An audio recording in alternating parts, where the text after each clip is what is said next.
How you doing, everybody? Welcome back to Before I Forget. This is my video channel, inspired by my Instagram channel, 1985 Road Dog. On that video channel and on this video channel and on that Instagram channel, you will find photographs of my time in music as a fan first, and then as somebody that worked in the business, and all my memories and all the good times from the 70s and 80s are on that Instagram channel, and it has inspired this channel, basically the stories behind the photographs.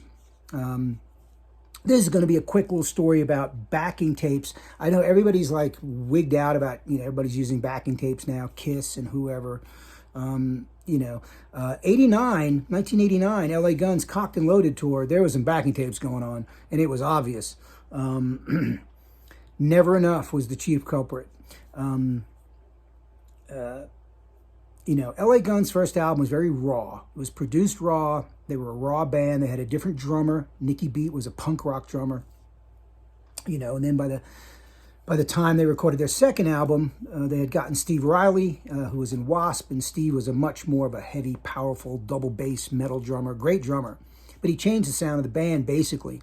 And they also, after the first album, left their original manager, who was like another member of the band, Alan Jones. They left Alan and went with Alan Kovac, who now manages Motley Crue. But at the time, Alan Kovac managed Richard Marx. He managed some other stuff, nothing crazy. But he was a big radio guy. He had very good connections on the radio end of things. He knew about getting bands recorded properly to get on the radio. So that was the focus for the second LA Guns album, Cocked and Loaded, was to be more radio friendly, to really produce the record that way. They were trying to become less of a raw punk rock type of a hard rock metal band into being more of a slick band, which ultimately, Cocked and Loaded was a big album for LA Guns with Ballad of Jane, but to me, that was not really LA Guns. It's not what LA Guns, to me, sounds like, or it's supposed to sound like.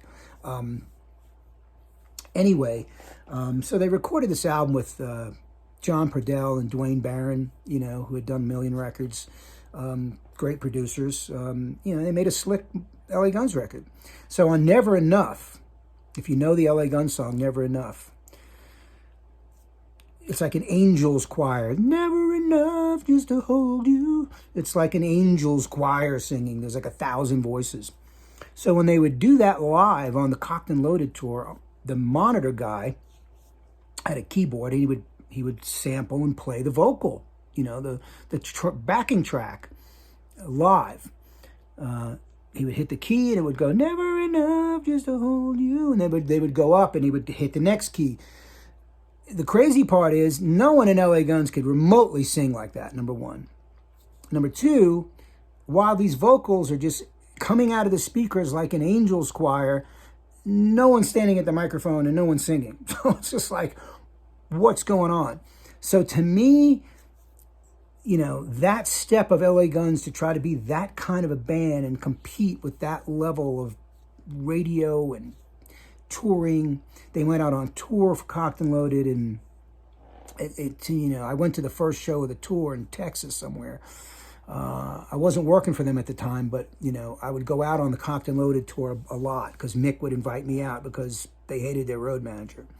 So, there's 2 or 3 semi-trucks. They've got this huge production with a big stage. I thought it was a little too much too soon, like it was not timed for them to go out on the road and have their own tour with opening bands. The opening bands were Tora and Dangerous Toys.